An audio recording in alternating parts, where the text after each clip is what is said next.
নমস্কার। আজকের রেসিপি পুঁই শাক, কিন্তু আজ আর চিংড়ি মাছ দিয়ে নয়, আজ মাছের মাথা দিয়ে পুঁই শাক রান্না দেখাবো আপনাদের।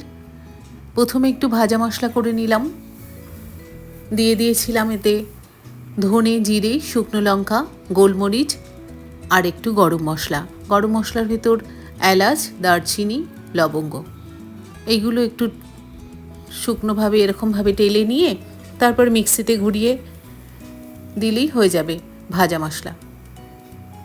মাথা দিয়ে করবো যেহেতু, তাই লাস্টে একটু ভাজা মশলা দিলে এটার সেন্টটা ভালো হবে, খেতেও ভালো হবে। সবজিগুলো কেটে রেখেছিলাম, আলু, কুমড়ো, পুঁই শাক দিয়ে এগুলোকে ভেজে নেব। আর মাছের মাথাটাকে ধুয়ে নিয়েছি, নুন হলুদ মাখিয়ে নেব। সবজিগুলো একটু ভাজা হলে তারপরে পুঁই শাকটা দিয়েছি। আর এদিকে মাছের মাথাটার ভেতর নুন হলুদ মাখিয়ে রেখে দেবো এবং ভেজে নেব এটাকে একটু ভালোভাবে। মাথাটাকে একটু ভালোভাবে ভাজতে হবে, কাঁচা থাকলে একটু গন্ধ বেরোবে, তাই ভালো করে মাথাটাকে ভেজে নিতে হবে।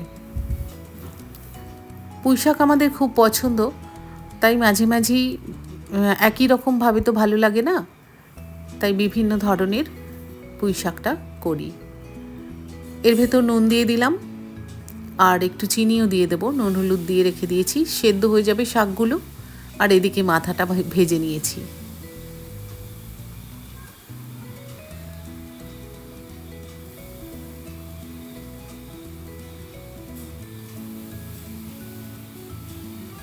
বিভিন্ন রকমভাবেই পুঁই শাকটা রান্না করা যায়, নিরামিষও হয়, কিন্তু পুঁই শাকের যেহেতু একটা গন্ধ থাকে, একটুখানি কিছু দিয়ে রান্না করলে ভালো লাগে। হয়ে গেছে সবজিগুলো সেদ্ধ আর মাথাও ভাজা হয়ে গেছে। এবার এগুলোকে মশলা দিয়ে কষিয়ে নেব। তেলটা গরম হলে এর ভেতর ফোড়নে দিয়েছি জিরে, শুকনো লঙ্কা। যদি আপনাদের আমার ব্লগ ভালো লাগে তাহলে নারী তুমি দশভুজা চ্যানেলটা ইউটিউবে সাবস্ক্রাইব করে দেবেন আর অবশ্যই লাইক করে দেবেন। ফেসবুক পেজটা ফলো করে নেবেন। এর ভেতর আদা বাটা, যেহেতু আদাটা ছিটে আসে তাই আগে একটু নুন দিয়ে দিয়েছিলাম, নুন দিলে কম ছেটে, হলুদ আর জিরে বাটা দিয়ে মাথাটাকে ভালো করে কষিয়ে নেব। মাথাটা কষানো হয়ে গেলে যে সেদ্ধ করে রাখা সবজিটা পুঁই শাকের, সেটা এর ভেতরে দিয়ে দেব, দিয়ে খানিকক্ষণ ভালো করে কষাতে হবে।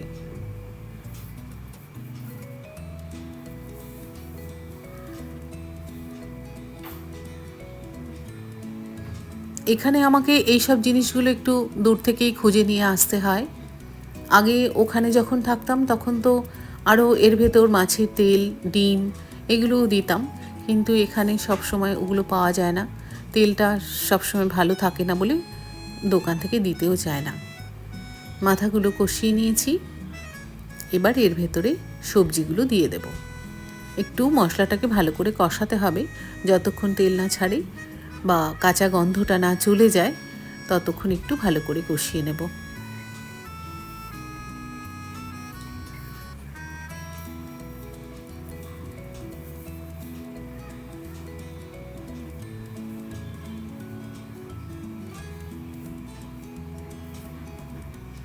আমার হাজব্যান্ডের সবজিটা খুব পছন্দ, তাই ভ্যারাইটি টাইপের একটু বানালে ওর খুব ভালো লাগে, ওগুলো পছন্দ করে আর কি। চিনি দিয়ে দিলাম, চিনিটা একটু দিতে হবে, তাহলে একটু মিষ্টি মিষ্টি হলে ভালো লাগে খেতে। ভালো লাগলে একটা লাইক অবশ্যই দিয়ে দেবেন। ভালো থাকবেন সবাই।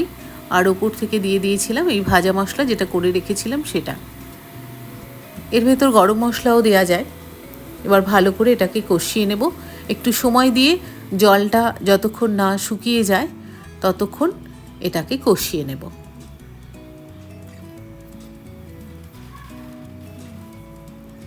আমি কিভাবে মাছের মাথা দিয়ে পুঁই শাক করি দেখালাম, আপনারাও শেয়ার করবেন। ভালো থাকবেন, ধন্যবাদ।